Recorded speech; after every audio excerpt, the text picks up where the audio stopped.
Hello everyone, कैसे हो आप सब लोग? Hope you are doing well. SSC constable GD in CAPF, that is Central Armed Police Forces, SSF, Rifleman GD, General Duty, in Assam Rifles and Sepoy in Narcotics Control Bureau Examination 2022, इसका notification official website में आ गया है, जिसका starting day है online application submission का 27 अक्टूबर को start हो गया है और 30 नवंबर तक वैलिड रहेगा। Last date of receipt of online application and offline challan is 30 November and online fee payment is 1 December, payment through challan also 1 December, and the computer based examination scheduled tentatively January 2023।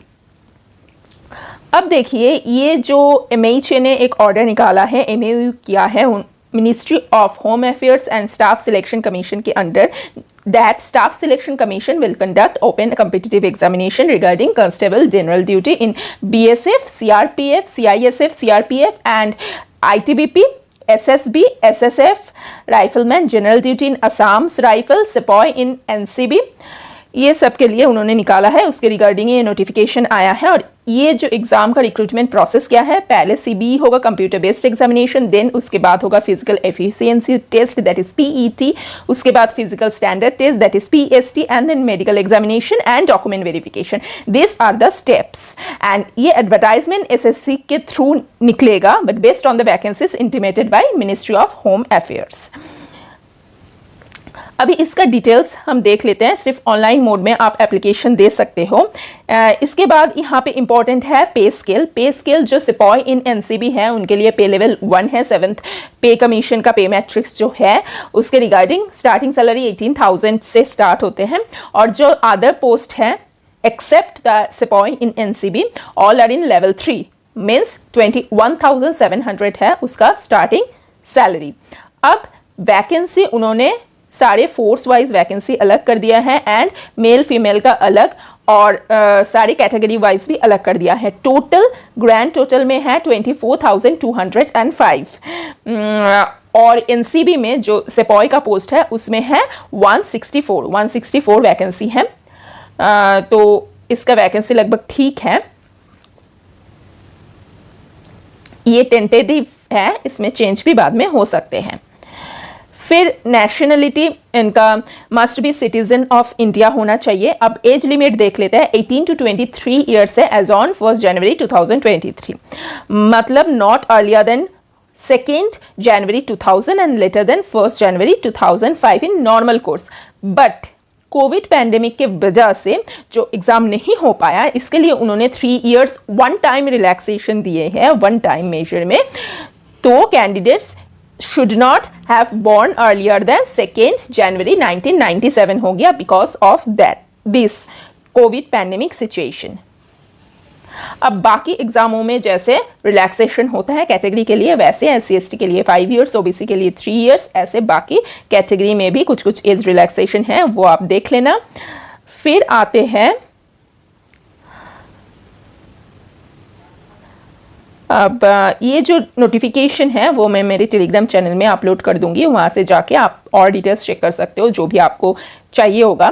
अब educational qualification का cut off date 1 January 2023 है और matriculation और 10th level exam पास करना है आपको। और educational qualification जिन्होंने ये स्टिपुलेटेड डेट के बाद एक्वायर करेंगे वो एलिजिबल नहीं होंगे।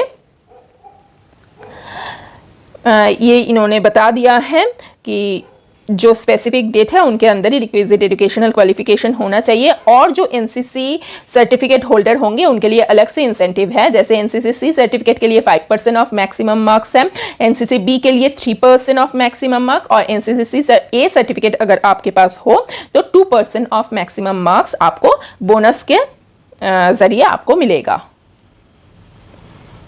ये NCC सर्टिफिकेट होल्डर के लिए एक एक्स्ट्रा बेनिफिट है। आप सिर्फ ऑनलाइन मोड में ही अप्लाई कर सकते हो, वेबसाइट में जाके, ऑफिशियल वेबसाइट में जाके। और यहाँ पे सारे प्रोसीड्यूर वगैरह उन्होंने मेंशन कर दिया है। लास्ट डेट 30 नवंबर को है।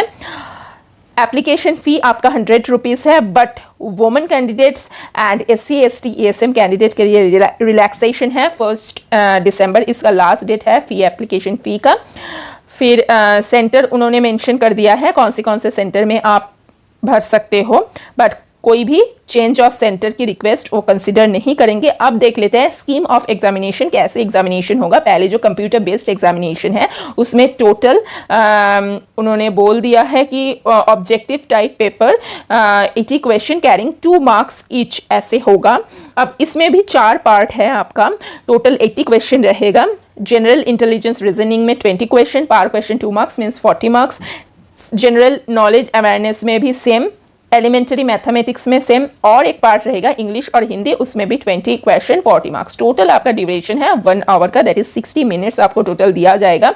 ऑब्जेक्टिव टाइप क्वेश्चन होगा और हिंदी और इंग्लिश में होगा, कोई भी में आप दे सकते हो। 0.5 मार्क्स नेगेटिव है रॉन्ग आंसर के लिए। और ये सब उन्होंने मेंशन कर दिया है। बाद में वो टेंटेटिव आंसर की देने के बाद आप रिप्रेजेंटेशन सबमिट कर सकते हो पर क्वेश्चन 100 रुपीज़ के बेसिस पे। फिर उन्होंने ये सिलेबस भी मेंशन कर दिया है, ये डिटेल्स आप इस नोटिफिकेशन से चेक कर लेना। ये आपको मेरे टेलीग्राम चैनल में भी मिल जाएगा और एसएससी के ऑफिशियल वेबसाइट में भी मिल जाएगा। फिर उन्होंने कहा है कि फिजिकल एफिशिएंसी टेस्ट और फिजिकल स्टैंडर्ड टेस्ट का कैसे होगा। जैसे एफिशिएंसी टेस्ट में आपको रेस देना पड़ेगा, मेल और फीमेल के लिए अलग अलग क्राइटेरिया है। फिर फिजिकल टेस्ट स्टैंडर्ड टेस्ट के लिए हाइट वेट आपको प्रोवाइड कर देंगे कि आपका क्या क्राइटेरिया है वहाँ पे, ये इन्होंने मेंशन कर दिया है नोटिस में, ये आप चेक कर लेना। फिर मेडिकल एग्जामिनेशन होगा, मेडिकल एग्जामिनेशन के बाद आपका डिवी होगा। ये है टोटल प्रोसीड्योर। तो ये लगभग आपका यही दिया हुआ है, क्या क्या आपको डॉक्यूमेंट ले जाना है, सब कुछ उन्होंने यहाँ पे मेंशन कर दिया है। मोड ऑफ सिलेक्शन कैसे होगा, ये सारे प्रोसीड्योर हैं, ये पहले भी उन्होंने कहा है और फिर से दोबारा उन्होंने मेंशन कर दिया है। और एक चीज़ मैं यहाँ पे बोलना चाहूँगी कि वो टाई केस कैसे रिजॉल्व करेंगे, ये भी इन्होंने यहाँ पे मेंशन कर दिया है कि पहले उन्होंने पार्ट ए का मार्क्स देखेंगे, फिर पार्ट बी का मार्क्स देखेंगे, फिर डेट ऑफ बर्थ देखेंगे और then last option is alphabetical order. तो ये था इंपॉर्टेंट जो पॉइंट्स था इस नोटिफिकेशन में, वो मैंने कवर कर दिया। इसके बाद भी अगर आपका कोई डाउट हो, कुछ पूछना हो तो आप कमेंट सेक्शन में पूछ सकते हो। और इसके लिए मैंने ये टेलीग्राम चैनल में ये भी अपलोड कर दिया है, और भी सारे जो मेन नोटिफिकेशन है, इंपॉर्टेंट नोटिफिकेशन, वो मैं वहाँ पे अपलोड करती रहती हूँ। तो आप टेलीग्राम चैनल ज्वाइन कर लेना। सो अच्छे से प्रिपरेशन लेना। All the very best to all of you.